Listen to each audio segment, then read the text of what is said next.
Olá! Hoje o nosso papo é sobre o caminho para o primeiro milhão. Mas calma, não é sobre sorte ou fórmula mágica, tá? É sobre um plano, uma estratégia bem clara, principalmente para quem já tem uma renda legal, mas sente que o patrimônio não sai do lugar. Vamos entender como virar esse jogo. Pois é, essa é a pergunta de R$1 milhão, literalmente. Como pode alguém ter um bom salário, viver bem, mas sentir que a tal da independência financeira é um sonho distante? Parece um paradoxo, né? Mas isso prende muita gente. E a resposta, na maioria das vezes, está em algumas armadilhas financeiras que a gente nem percebe. Então, para a gente conseguir desviar desse caminho, primeiro a gente precisa saber onde estão os buracos. Existem 3 grandes armadilhas que seguram a nossa evolução financeira, mesmo para quem já ganha bem. Vamos mergulhar na primeira delas. A primeira, e olha, a mais comum de todas, é a inflação do estilo de vida. Sabe como é?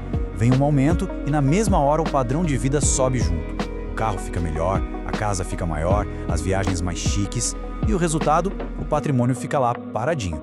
Isso cria aquela sensação de estar sempre correndo atrás da máquina, não importa o quanto se ganhe. A grande virada de chave é entender o seguinte: construir riqueza não é sobre o quanto se ganha, é sobre o quanto sobra para investir. E viver um degrau abaixo do que se pode não tem a ver com se privar de tudo, mas sim em criar fôlego, sabe? Criar aquela margem para fazer o dinheiro começar a trabalhar para a gente. Tem uma analogia perfeita para isso, que é a do balde furado. Pensa só, não adianta nada aumentar o fluxo da torneira, que é a nossa renda, se os furos no balde, que são os nossos gastos, também ficam maiores. O nível da água, ou seja, o patrimônio, simplesmente não sobe. Agora, a segunda armadilha: ficar obcecado em achar o investimento perfeito, aquele que vai dar um retorno espetacular. Isso é um desvio de foco total, porque bem no comecinho da jornada, tem uma outra coisa que é infinitamente mais importante do que a rentabilidade. E o ponto é exatamente este. No começo, o montante investido ainda é pequeno, então o poder dos juros compostos ainda não tem tanta força. O que realmente move o ponteiro nessa fase é o tamanho do aporte mensal. É a capacidade de colocar mais dinheiro para jogo que vai acelerar o processo, e não ficar caçando o investimento da moda.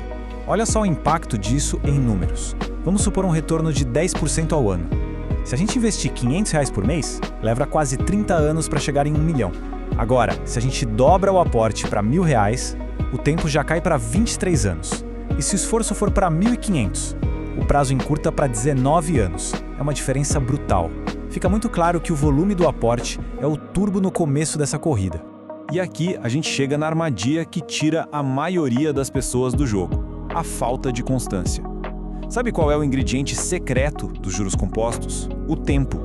Mas ele só funciona se o investidor continua na partida, sem parar no meio do caminho. Essa inconsistência é tipo um botão de reset financeiro. A pessoa começa animada, aí para, resgata o dinheiro e depois recomeça tudo do zero. Esse ciclo simplesmente impede que a mágica aconteça. A bola de neve do patrimônio nunca consegue pegar tração para crescer de verdade.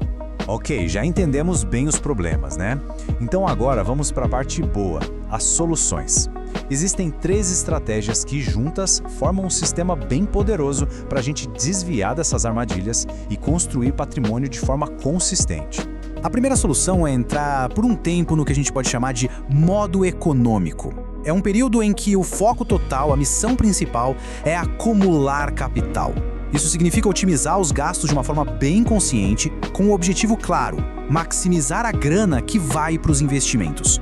E nesse modo econômico, a gente tem que mirar nos 2 maiores vilões do orçamento da maioria das pessoas: moradia e transporte.